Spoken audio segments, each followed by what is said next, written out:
Welcome to the program. Karibu sana. It's now 5 minutes past 7 a.m. We want to take a look at what we have in our program today. On The Viewpoint, we want to talk about matters to do with the labor. We want to talk about labor and what do we have in the country in as far as government is concerned. On 15th of January 2024, the president, together with the cabinet, made a resolution that an inventory was to be done to have all jobs put in an inventory so that Kenyans can have a moment to get jobs. That is a discussion that we want us to have right now. And I have my guest in studio who is the PS, Shadrack Mwadime, who is a PS, State Department for Labor and Skills Development in the Ministry of Labor and Social Protection. PS, good morning and welcome to the program. Thank you, Victor. Thank you for having me. First question, do Kenyans have jobs? Kenyans do have jobs. I want to assure Kenyans that the government is doing whatever it can to ensure that we create, first of all, a conducive environment for entrepreneurs within the country so as to create these jobs. But other than that, where we have a deficit, where we are unable to meet the demand, we will look for jobs also in the international labor market. So I want to assure Kenyans that we're doing whatever we can. The situation is not very good, we have to be honest, because out of 1 million graduates from primary schools, secondary schools, tertiary institutions, the economy currently is only able to absorb about 200,000 in accordance with the statistics that we have from the Kenya National Bureau of Statistics.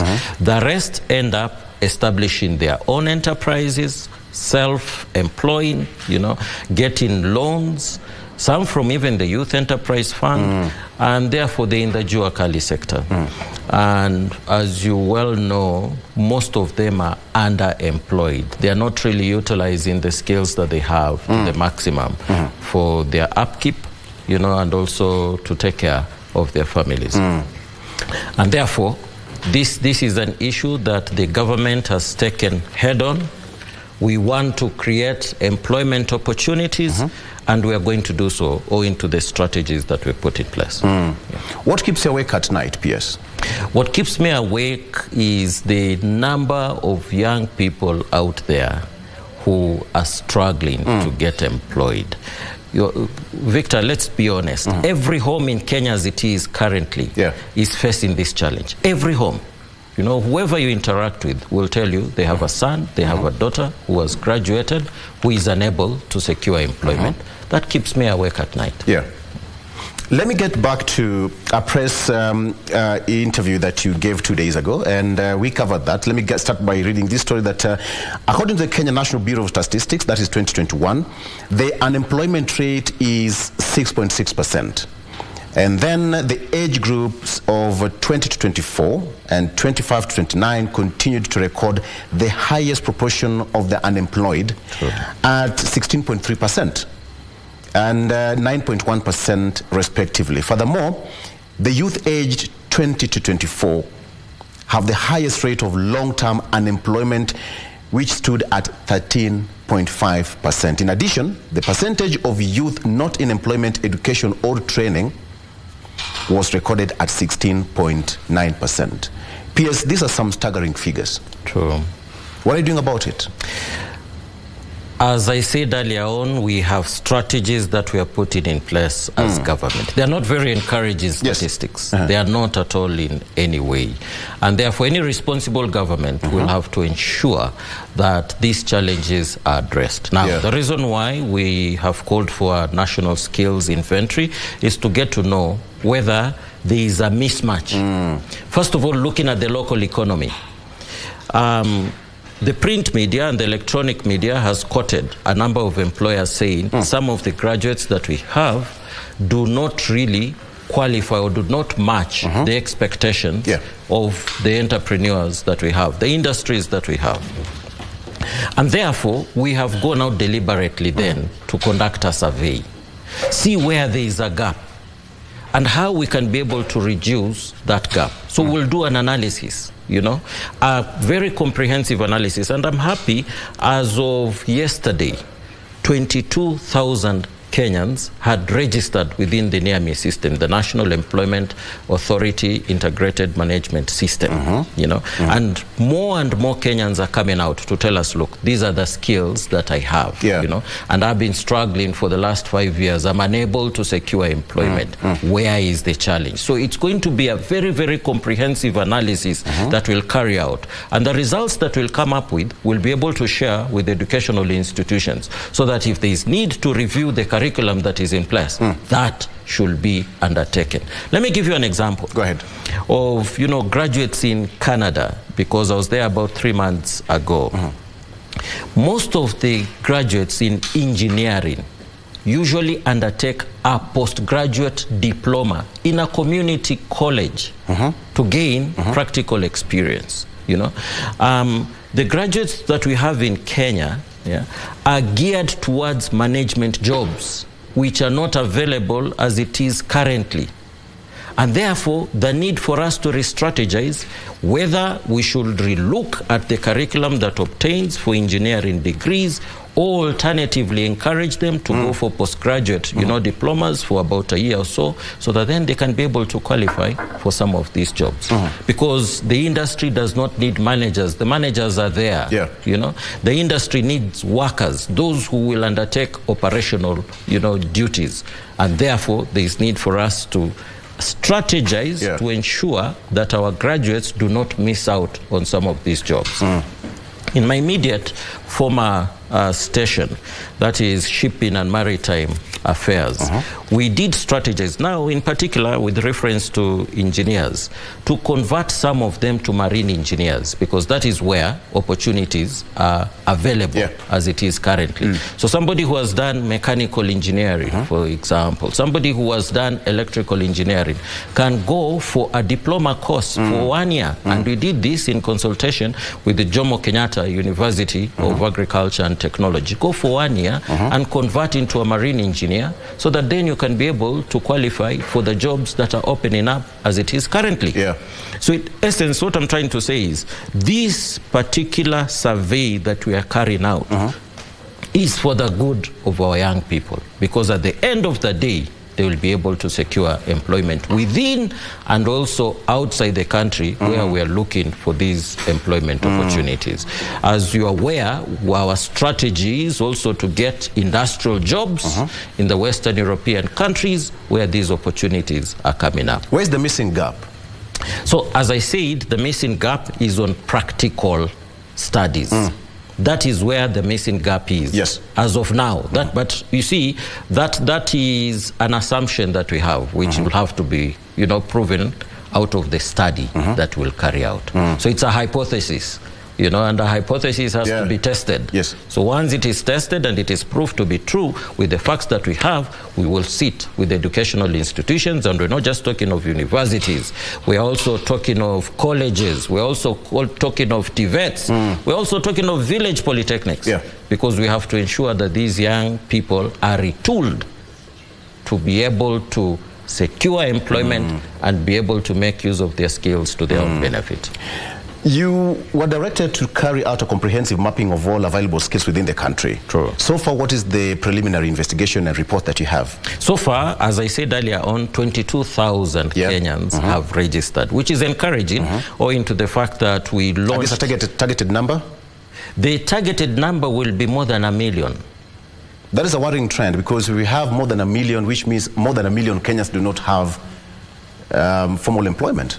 Yes, as I said, in fact, it's not just 1 million. The statistics from Kenya National Bureau of Statistics indicate that we have 5 million young people who are unemployed.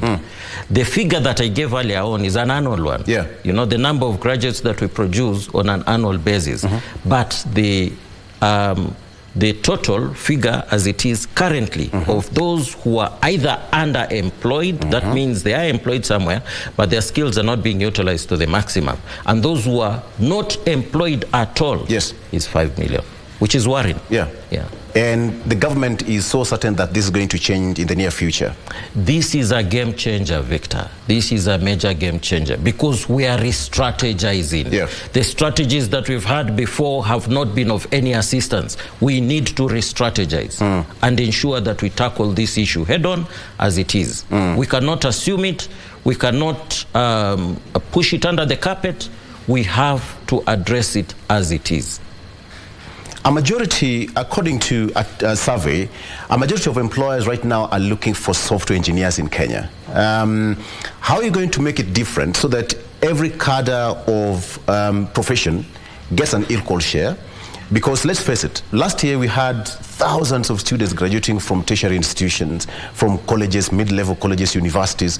So how are you going to make sure that you capture all these people through the inventory that so far is up and running? You'll give us the link later on. How are you going to capture all these people so that a person gets an equal share? So we are addressing it across the board.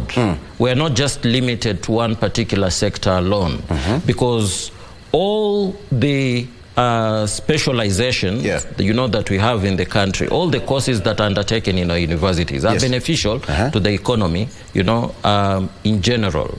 When you're looking at it from a macro perspective, you know, from a large-scale perspective, each skill is critical. And therefore, we will look at the social sciences, we will look at the hard sciences. But we know for us to industrialize, we may need to push our young people to undertake science-oriented courses.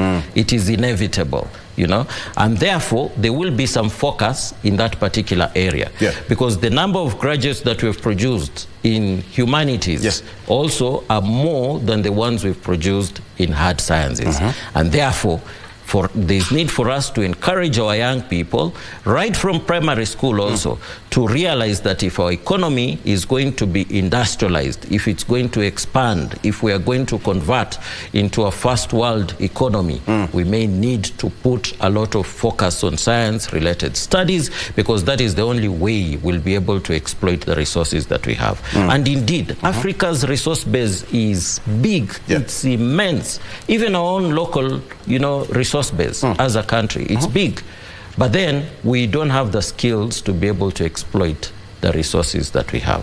So what I'm trying to say is it will be across the board, although there will be a bias towards science-related courses, so that then we can be able to industrialize the economy. Yes, what do we blame? Kenyans do not have skills. Jobs are available. Where did the rain start beating us? Our curriculum, education, you know, system.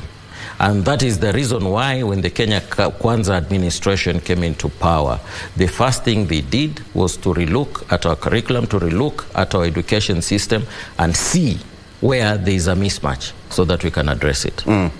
So it's about our curriculum? It is. It is obviously about our curriculum. So who are you going to give priority? The youth or everybody across board? No, of course it has to be the youth, because 65% of our population is comprised of the youth. The focus as it is now is the youth. Those who are affected by unemployment, as you've read the statistics, it's the youth. So our focus will have to be purely on the youth. They are the majority in our country in terms of the population that obtains in Kenya. So our focus is purely on the youth. How are you going to do the vetting to give everybody a placement once an inventory is done? Okay, so as I said, we are not limiting ourselves to job opportunities in Kenya alone. We want to encourage our young people to be adventurous, to go out there, you know, and capitalize on the opportunities that are opening up in the Western European countries. Why are opportunities opening up, you know, in these countries, both Western European countries and Eastern European countries and also the Gulf countries? It's because they have an aging population. Their average age is 45 years. Their population is aging, there's no question about it. They industrialized many years back, about 30, 40 years back. You know, as it is, their industries now have no young people to ensure continuity. Let me give you an example, even of the hospitality industry. Because I had a discussion with the German ambassador on Monday when we had a workshop on the roadmap towards signing a bilateral labor agreement with Germany. And we're intending to have it signed possibly in June, where we are going to secure about 250,000 jobs for young people. The hospitality industry, because that's the example that he gave us. And he said most of the restaurants, most of the cafes only open 3 days a week, owing to shortage of staff. They don't have cooks, they don't have waiters, they don't have people to attend to the clients who patronize, you know, these facilities, these cafes and restaurants. And therefore, you can see openly they are in need. So we are approaching them as equal partners. We are not approaching them as underdogs. Yes. Yeah? Because I think that is what has traditionally been happening over the years. We are intimidated. You know, there is a lot of fear in us as Africans. But as it is now, we are approaching them as equals. We are saying, look, you have a need. You have a need of young people to be employed in your industries, in your hospitality, you know, sector, and the various other sectors. On our part, we also have a need, because we have many young people who have skills, who can be able to occupy some of these positions. Yeah. So we are looking at it from that perspective, and we are going to knock doors seriously, you know, where these opportunities, in accordance with our analysis, are available, you know, so that we can be ahead also of the pack. We have to move with a lot of speed, because, you know, this situation is facing all African countries. So we have to be strategic. You said that Germany is, there's plenty of opportunities, not almost, but 250,000 job opportunities in Germany. Yet here, we do not have skills. How are we going to tilt that? Yeah, so as I said, we are looking at the situation across the board. All right. It is not true that we don't have skills completely, altogether. There are some sectors where we have very good skills. And let me cite the example of the hospitality industry. Kenya has done extremely well in matters hospitality. So are we lacking skills in certain categories of job groups, generally? We are looking at specific areas where we can see there is a mismatch. And we need to address it, you know, as comprehensively as we can, even going forward. But for the hospitality industry, Kenyans are known even within the African region. You go to Tanzania, you go to Rwanda, you go to Uganda, most of the 5-star hotels are managed by Kenyans. And even abroad, they are doing extremely well. So if job opportunities open up today in Germany, in the hospitality industry, I can assure you, Victor, we have enough young people who can occupy these jobs. Because of the bilateral trade and, you know, the agreement between 2 or 3 jurisdictions, is the government going to be taking the front line to ensure that all these people are well catered for, taken care of because of the bilateral agreement, so that we avoid this issue of person-to-government engagement? Is that going to be so? Yes. You know, Kenyans are already ahead of us. That's how enterprising they are. They're already out there, by the way. But we want to ensure labor migration is done in an organized and a structured way, and to guarantee their rights, to ensure their welfare is taken care of well when they're working out there abroad. Kenyans can be found even in Iceland. You will be surprised. Absolutely. They're everywhere as it is. But the environment that they are working in, is it conducive? Is it for their good? You know, is it really working towards ensuring they can benefit, they can profit from it, you know, or not? And yes, we know there are Kenyans who have been suffering out there, owing to the fact that government has not been there to guarantee their security, their safety, you know, and their rights. And therefore, that is the reason why we have gone out aggressively, as it is now, from government to government, signing agreements between governments and governments. The bilateral labor agreements. The bilateral labor agreements that we are crafting, as it is now, are human rights based. If there is a Kenyan working in the Gulf region whose rights have been infringed upon, who have been trampled upon, be it matters getting an off on Saturday or Sunday, be it their phones being confiscated, all these things that we read about and we are praised concerning the suffering of Kenyans out there are going to be a thing of the past owing to the legal framework that we are putting in place currently through the bilateral labor agreements, you know, that we have, but also in the country. We are coming up with a labor migration bill that will ensure safe, you know, labor migration of Kenyans to these countries abroad. This sounds quite hopeful, and it sounds like a grand plan generally for the ministry and, you know, government in general. Is it a short-term or a long-term idea? It is a very long-term idea, because we will have a youthful population in Kenya or in Africa for many years to come. If 65% of our population is comprised of young people, these are the fellas who are married now, they will beget children, you know. So Africa will continuously have a young population in the next possibly 100, 200 years to come. Therefore, there is need for us to have a long-term plan, you know, to guarantee their future. What are the deadlines that you have a Kenyan who is already registered in the inventory should be looking at? Probably end of March, going to Germany, Europe, somewhere? Okay, now, I need to do away with that fallacy, the assumption that is there that it's until we are through with the survey that the migration will begin. Migration is taking place even now, where we already have bilateral labor agreements, where we have Kenyans with skills that can be matched with the job opportunities taking place. You know, it's already ongoing. Let me surprise you, because we've gone out aggressively to appraise Kenyans concerning where they can be able to secure some of these employment opportunities opening up. As of yesterday, 51,000 jobs had been uploaded in the NIAMI system, the National Employment Authority Management Integrated System. These are jobs for Kenyans to take. And we're encouraging them to create accounts in the NIAMIs. So that then they can be able to match the skills they have and the job orders that have been uploaded on the system.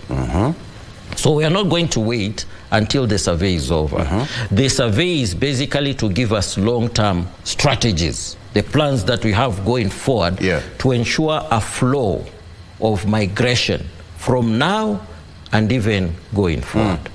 That is the strategy. But PS, don't you think you are trying to reinvent the wheel? Because the issue of having brain drain to other countries, brain deportation or expatriation is something that has been happening even in the past. But how are you going to do it differently, even with coming up with the inventory? How are you going to make it different? That Kenyans are going to get it so easy to get jobs abroad, as opposed to what used to be happening in the past? Let me do away with the fallacy that has been there, and you've talked about it, that there's going to be brain drain. We will not end up having brain drain in this country. It's an assumption that Kenyans have, and I want to do away with it. We have models of countries that have exported their young people abroad, and as a result, they've been able to expand the economy. Because remember, migration is only for a short-term, you know, period. You know, the objective is not necessarily to have Kenyans go migrate and settle in these countries. No, you know, they are going there for about 3-5 years, and then they make their way back to Kenya. And I'll give statistics to prove that. You know, that Kenyans are working for the good of our local economy. But an example, first of all, China closed its economy about 30-40 years ago and sent their young people abroad. They went to US, to Canada, to Ivy League, you know, universities and colleges. When they came back, because they found technology at the point where it was then in those Western European countries, when they came back home, they were able to translate that technology, you know, into exploiting the resources that are available within China. And now, currently, China is a superpower. China is able to produce everything that the Western European countries were producing before, you know. You look at our economy, all the items that, you know, we're purchasing, be they electronic, be it even furniture. It's just that we came up with a policy recently to insist on buying locally, you know. But the products that we've been getting from China, the plastic products and whatever, is as a result of a strategy that they came up with to send their young people abroad. South Korea did the same. South Korea sent their young people to Japan because there were opportunities opening up in Japan about 40 years ago. They went and worked. As a result, there was technology transfer back to South Korea. Japan produces Toyota vehicles, which are very popular in Kenya. But we're also buying Hyundai vehicles as it is Then currently. why don't you have a homegrown initiative? Now, that's the reason why I'm telling you, this is a strategy. Yeah. This is actually a strategy to send our people out there. When they come back to our country, the investments that they will put in place, you know, the technology that they would have acquired, the skills that they would have acquired, which are actually that which obtains, you know, in the Western European countries currently, will be able to convert our economy within a very short period of time. I mentioned that I was going to quote some statistics. Victor, last year, the foreign diaspora remittances that we received from Kenyans working abroad, about 4 million Kenyans working abroad, is about $4 billion. 663 billion shillings. If we can increase that to about 1 trillion, that will be a quarter of our national budget. You know, that's a lot of money. Yeah. That has already surpassed where traditionally we used to get foreign exchange, our cash crops, be it coffee, be it tea, be it even tourism. Foreign diaspora remittances have already exceeded our traditional cash crops where we'll get our foreign exchange. Yes. And therefore, it is obvious, Victor, that this is the way to go. This is not rocket science. This is actually the way to go. P.S. Some people do not want, or would not even want, would wish to go outside the country. What are you going to do to make homegrown? That's my point. Let's take a break. When you come back, please answer that question. For those people who would want to work home, what are you going to do about it?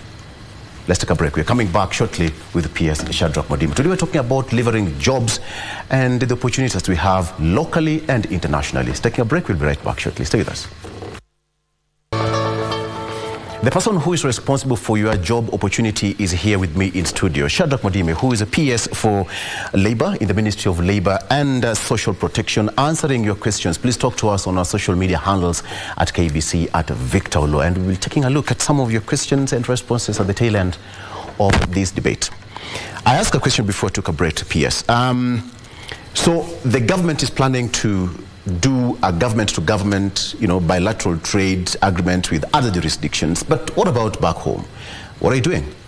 So back home, I do realize there are those who may possibly not be keen to travel abroad, much as opportunities are opening up there. And therefore, there is need for us to create a conducive environment for our entrepreneurs, you know, to be able to invest even more. But I'm looking at it from this perspective, and this is my traditional understanding of it, you know, at a micro level. So we have my elder brother, Victor, who has gone abroad and who's working there and who is remitting, you know, foreign currency back home. He has a foreign exchange account that he has established. That he has opened with one of our financial institutions. His younger brother, is in Kenya, you know, receiving whatever he's sending. Possibly Victor would wish to construct a house. That will be an opportunity for possibly 3 or 4 Kenyans to gain employment.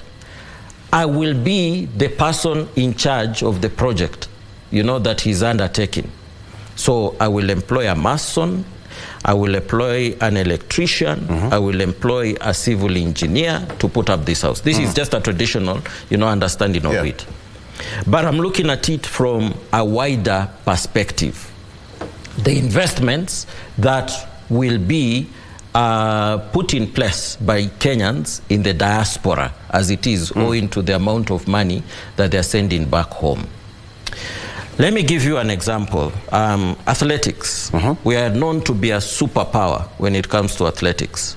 We have a number of Kenyans participating in international events who have brought in a lot of money. Many a times, years back, they would end up misusing the money. That's why we had them killing each other. You know, there were so many social ills affecting our athletes.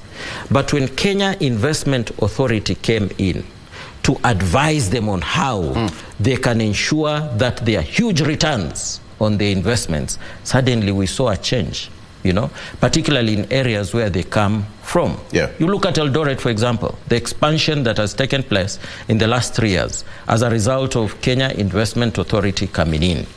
So from a large-scale perspective, in essence, what I'm trying to say is we will put in place structures to ensure Kenyans who are earning a lot of money out there can then be able to invest wisely in the country for their own benefit and also to create employment for other Kenyans who don't want to travel abroad. But I do realize that there is need also to ensure a conducive environment for our entrepreneurs. There's no question about it. Victor, there's no policy that will come up with, no law that will come up with without involving stakeholders. The Constitution, the current Constitution does not allow for that to happen. And therefore, the approach that we are taking currently is to sit with stakeholders, to sit with entrepreneurs, to sit with those who have established industries, so that they can appraise us as to where they see gaps, where they see issues that we need to address together. If we come up with any law that is unacceptable, people will rush to court, and Kenyans have become very litigious. And therefore, we have to be careful on, you know, the plans that we're coming up with to ensure we incorporate their views. 10 years ago, 15 years ago, I think the government that was in place, the administration that was in place, came up with the Vision 2030. And it came up with various pillars. And it came up with a roadmap, the milestones that we need to achieve every 5 years, you know, to ensure that we get there. That plan has not been shelved. It's still in operation. And therefore, our hope and prayer is that we'll become a middle-income country by the year 2030. And indeed, we have already entered the lower middle-income category as it is now. The number of those who are in the middle-income, you know, category has continuously been improving, has been increasing, sorry. And therefore, in essence, what I'm trying to say is this. Have we shelved plans that have been in place to give space to industries to expand? No, we haven't. Are the plans still in place? Yes. Are they still being implemented? Yes. Are we continuously consulting with industrial players? Yes. All right. We haven't stopped that yet. And therefore, I want to assure Kenyans and to give them hope that the economy within will continuously expand as a result of the plans and the policies that we have in place, but we will also do it, you know, with our plans that we have concerning Kenyans working in the diaspora and investing back home. Yes, let me give you a survey which was done by FKE. A survey which was done by FKE, that's the Federation of Kenyan Employees, said that the Federation had a preliminary survey which showed that 70,000 Kenyans have lost jobs over the last 1 year. That is the year 2022-2023, and have lost jobs over the last 1 year, and more are at risk of losing their employment as employees consider more job cuts. That is because of the Finance Act of 2023. What are you saying about that? Ministry of Finance is having open discussions with the FKE. That I can assure you. If the Finance Act is not going to work in favor of our local entrepreneurs, you know, we will sit together and agree on the way forward. As it is now, the Finance Act for financial year 2024-2025 is under discussion. It's subjected to stakeholders, including FKE itself, you know, including employees, including trade unions, literally all stakeholders. Ministry of Finance undertook field trips in November and December. I can say that with authority because I chair one of the sectors. And we went out to all the counties to consult the local people, wananchi. We had town hall meetings, you know, to engage the local people so that we can get their input concerning their thinking on the draft that we have come up with. The same will be done also with employers, all the employers. Yeah. Literally all stakeholders. We don't want to end up with the situation that obtained before, where a law is passed and it is challenged in court because it has not been subjected to stakeholders.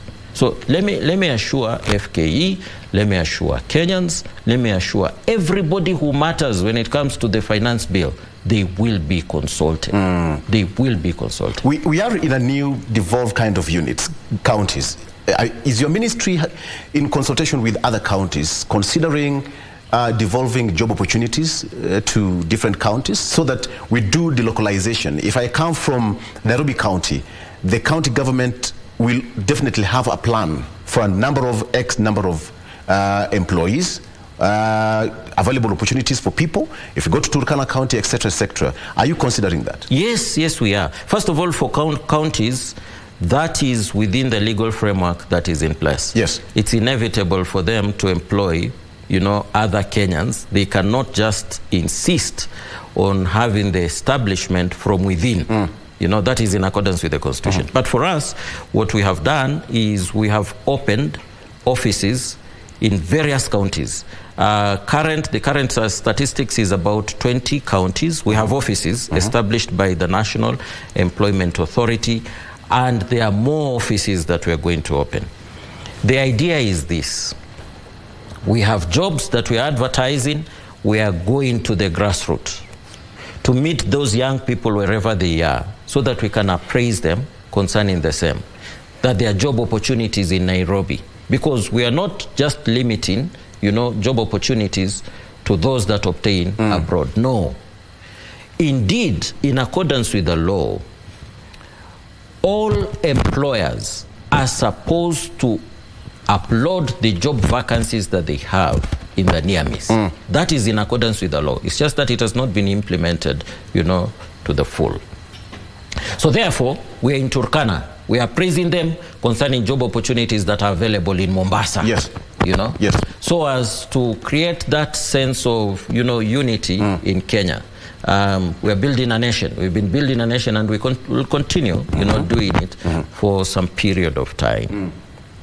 So the Turkana, you know, young man who has graduated and has had to go back home because he could not secure employment where he studied, where he undertook his degree course, will be appraised concerning a job opportunity that is available in Mombasa and be able to apply for that job, you know.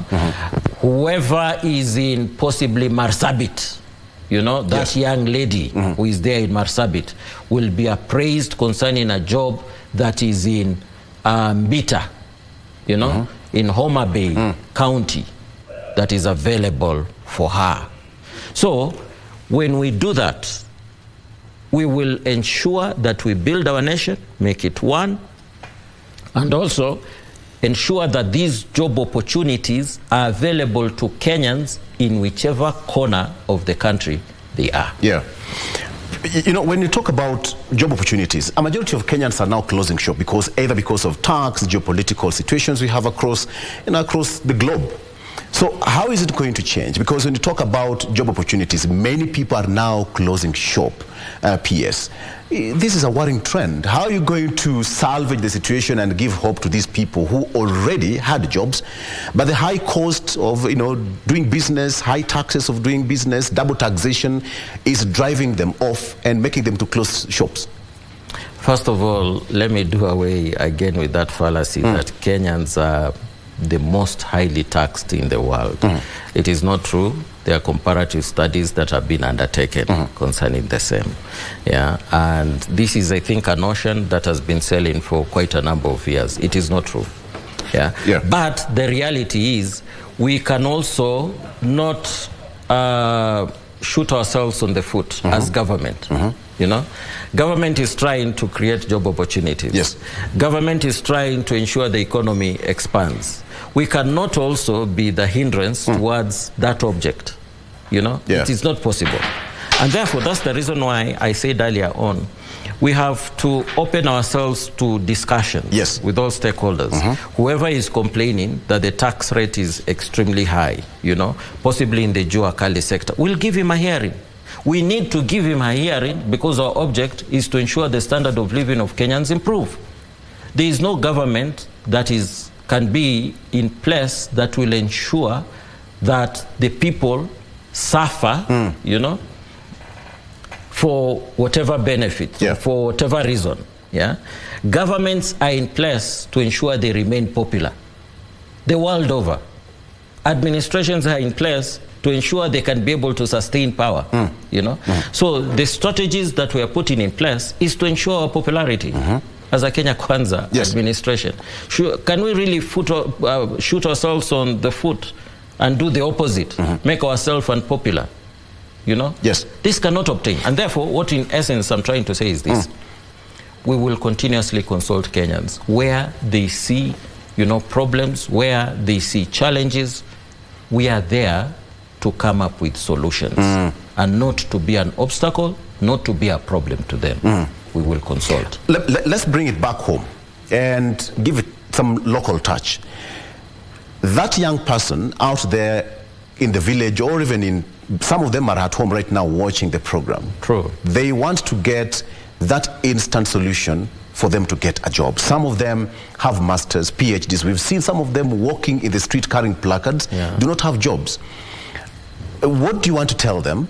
That without going, you know, too academic, without going through the procedure and the protocol and the bureaucracy of the government to government, what are you going to tell that person that something is going to be done almost immediately, as per envisaged in the Kenya Kwanza manifesto, that Kenyans are going to get a job? There is hope, Victor. There is hope. It is truly unfortunate. We all feel for these young people. Till when? The question is till when? It's immediate. That's the reason why we are strategizing. We have a national inventory, skills inventory, that we are undertaking. It is immediate to see where there are gaps so that we can be able to address them. We have jobs that we have secured abroad, which we have uploaded on the near-me system. It is immediate, you know? So in essence, there is hope. There is hope for this country. The jobs may not be enough in the short run. By the way, even citing the example that I gave earlier on concerning Germany, the 250 jobs, 250,000 jobs are our, you know, piece of the pie that we are trying to secure. But the German ambassador told us that there are 2 million jobs available in Germany alone. So if you're talking of 2 million in Germany, how about the neighboring countries? Because they are facing the same demographic problem that Germany is facing. You know, I think it's upon government to take responsibility and secure these employment opportunities for our young people. And as I said, they are short term. You know, you are going to work there for 3-5 years, then you'll make your way back. So short term, yes, there are job orders that have been uploaded. They may not be enough. But as a long-term solution, we are knocking doors, and aggressively. We will sign BLS. We have 19 draft BLS that we have come up with within 1 year as a State Department of Labor and Skills Development. We have a draft BLA with Serbia. We have one with Russia. We have another one with UK, because the one that we have is geared towards employment of medical staff alone. But the opportunity is opening up in United Kingdom, our traditional partner, in the agriculture sector, in the industry sector. They're opening up. Canada, as it is, you know, some of them fear, some of the Canadian citizens fear working in regions near the north where it is extremely cold. Kenyans are hardy. So long as an opportunity opens up, they will be able to work in those countries. So we have 19 BLS, draft BLS, that we have ready, and we are pushing the governments that we want to sign those BLS with to have them, you know, approved and signed. Have you heard of this statement? Don't call us, we'll call you. Yes, of course. Have you faced it before? Of course. Somewhere along the line. Don't call us, we will call you. Yes, a majority of Kenyans suffer that because you walk into a boardroom where a panelist doing an interview, you'll be told, how many years of experience do you have? Someone graduated from university last year with masters, you know, with a degree or something, but because of lack of experience, that person will not get a job. True. How are we going to change that to the betterment of that person who does not have an experience but have credible and good papers? Now, again, both short-term and long-term. Short-term, the Public Service Commission is absorbing a number of these young people to undertake internship in government ministries and also parastate. Some of them are looking for jobs. Yes, they're looking for jobs, but as you said, the biggest hindrance is experience. That is where we have a challenge. So if this young man will be able to work for 1 year with the Kenya Maritime Authority, he's a marine engineer, he will gain the experience required.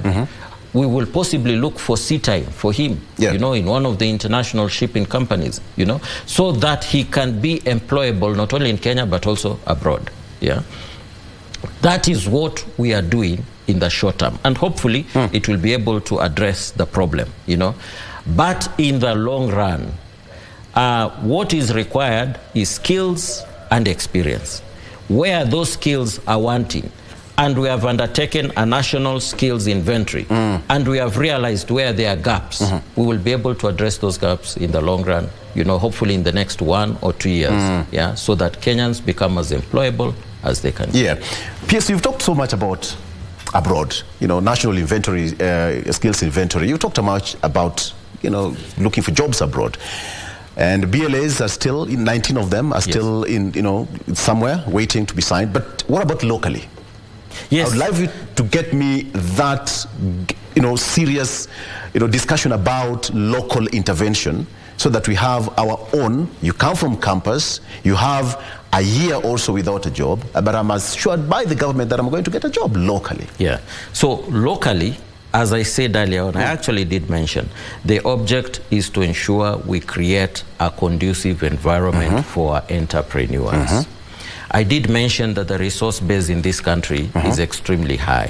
What is missing is just capital, that needs to be injected for us to exploit the resources that we have.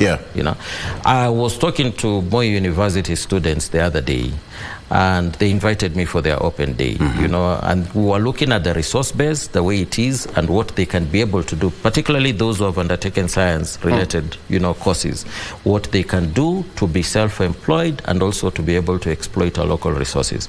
As it is now, the world is going electric. We are doing away with being dependent on fossil fuel, because of matters climate change. So the world is going electric. Electric buses, electric vehicles, electric motorcycles. Where is electric energy stored? It's stored in batteries, isn't it? What are batteries made of? Lithium is one of the elements that makes batteries. Where is lithium found? Lithium is found in Africa. Can we be strategic enough, if the world is going electric? Saudi Arabia and the Gulf countries were able to industrialize by making use of the fossil fuel, the reserves that they had on fossil fuel. That's how they became a first world. If we have lithium in Kenya, we have lithium in Africa, we have lithium in DRC, can we make use of it for the good of our economies going forward, because the world is going to be dependent on batteries? Let me give you another appropriate example. We have the sun shining in Africa from early morning until late in the evening. Must we be dependent on hydro energy? Can we be dependent also on green energy? Can we be dependent on solar energy? Areas in Africa, in Kenya, where we do not have electricity, can we be able to touch on solar energy? Supposing we have solar panels in the Kenyan coast, many panels generating energy there. Can we be able to generate energy from the wind in expansive areas like Samburu, and these are and even the coast? Can we be able to tap energy from even the waves, create green energy, and ensure that Africa is lit up, that Kenya is lit up? Africa is known as a dark continent, because when you fly over Africa at night, it's full of dragons in comparison to Western European countries. Can we light up Africa so that we create industries all over? If it is Kenya, even the very far-flung areas, Does a young graduate who has undertaken science-related courses have to secure employment in Nairobi because that's where industries are found, or in Mombasa, you know? Can we establish industries? Can we create the infrastructure that is required to make industrial development in those very rural areas where young people can secure employment? P.S., we're almost coming to a close, but do you know anybody there? Ukuna nani? Do you have a godfather? Ukuna nini hapo kwa mfuko? You've heard of that? Yes, I have. The president is on the front line to fight corruption. You know, we've seen it in a couple of days, you know, in the judiciary, executive, legislature, but even in the private sector or even the public, you know, employers, you know, how that young person will always walk with the hope of getting a job. But first of all, unajua nani? How much do you have? Come back tomorrow. Did you see so and so? How is it inventory going to change all this? If not, how are you going to make that person get a job that they so require? Well, the problem is purely economic to some extent. Of course, these are social ills also that need to be addressed. You know, as a country, we must have ethics, you know, honestly, and I think that is what the president is trying to address. But when you look at the primary reason, it's purely economic, supply and demand. Where there is oversupply of a particular good or service, you know, the price goes down, or it becomes difficult, you know, for you to sell that particular good. Yeah. So the challenge that we're facing with our young people is the oversupply. And that is the reason why we have corruption, we have godfathers, you know, and all these issues. The same may not obtain, although I said it's a social ill that needs to be addressed, you know, and comprehensively. And we have to go out aggressively, you know, to face it and address it, you know. Churches can be of assistance to us. Religious organizations can be of assistance to us, you know. But as a nation also, the leadership that we have in place has to set an example that this is the way we want our country to be run. But beyond everything else, it's a matter of economics. If we had high demand and low supply, why would an employer insist on kitu kidogo, the management insist on kitu kidogo? There will be no need of that. And I think that is what obtains in the Western European countries as it is currently. So it is twofold. Make, you know, young people as employable as possible so that their skills are hunted for. Employers will go out there looking for these skills, but at the same time, address matters ethics. Absolutely. So PS, the link is up and running, and it's if I get it right, it's under www.labor.go.ke. Absolutely. So you go there, upload your credentials, and you get, you know, to get, how do you go about it? So you upload your documents. Right. You indicate the skills that you have, but at the same time, you will be linked to NEAMIS. By the way, when you go to www.labor.go.ke, you will be eventually led towards the link that is there, which is NEAMIS, which I mentioned earlier on, and you'll also be able to see the job opportunities that are available as it is currently. So I would encourage as many young people as possible, in fact, all the young people that we have, to register with NEAMIS. And again, so after all this is done, you'll do the categorization, you'll sieve, or that's work for the system to categorize and give the available opportunities. Is it automatic? No, of course we are going to carry out an analysis. We'll bring on board a research institute in our State Department of Labor and Skills Development, and also Kenya National Bureau of Statistics. It's a one government approach, so that the analysis that we'll carry out and the results that we'll eventually release will be as authentic as possible. So what are we looking at in the next 6 months to come from now? Today is the 31st day of January. Looking up to around June, July? Yes. What's your projection? By mid this year, hopefully we should be releasing the results. Yes. Who are the worst affected in terms of gender?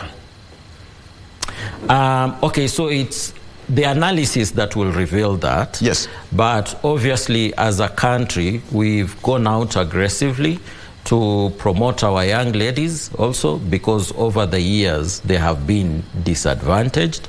But Generally, it is the young people who are more adversely affected, irrespective of their gender, you know, than the middle-aged and, of course, the old who have already retired. For them, it's a question of being investors and not necessarily employees. So it's the young that we are targeting. I have... let me just get this question. Someone is sending a question on our social media. Anasema ambia PS nataka job kwa ofisi yake. Hata kwa ofisi yangu, by the way, tayari tumeambia Public Service Commission kuna kazi nyingi kwa State Department yetu, yes, ambazo hatujakuwa na watu kwa muda. So yes, we are going to advertise some positions soon, but it's the Public Service Commission because it's PSC that employs public servants. Yeah, so it will be done through Pole sana najua. Kenyans are watching. Yeah, all right. PS, thank you so much for joining us. Asante, Victor. Thank you so much for being a part of the show, and of course we hope that at the end of the day, a quick one, do Kenyans have hope? There is hope. I want to assure Kenyans there is hope. We are going out aggressive. We are honest people. We have this country at heart. There's no question about it. We owe our allegiance to this country, irrespective of the administration that is in place. We are just doing the very best that we can for the good of Kenyans. Thank you so much. Thank you. PS, Shadrack Mwadime, PS, Department, Labor, that is State Department for Labor and Skills Development, Ministry of Labor and Social Protection. Today we've been talking about delivering jobs, opportunities, and what we have in the Kenyan market, or as well as internationally. And you've heard it, a lot is happening. 19 BLS is still, draft BLS, still waiting to be signed, and be on the lookout. And you have to get it right now. There is an opportunity for everyone out there. All right, thank you so much for being a part of the show. Thank you. There is hope for this country, he said it. Let's take a break. GMK continues after this break. I'm Victor Oloo. Good morning.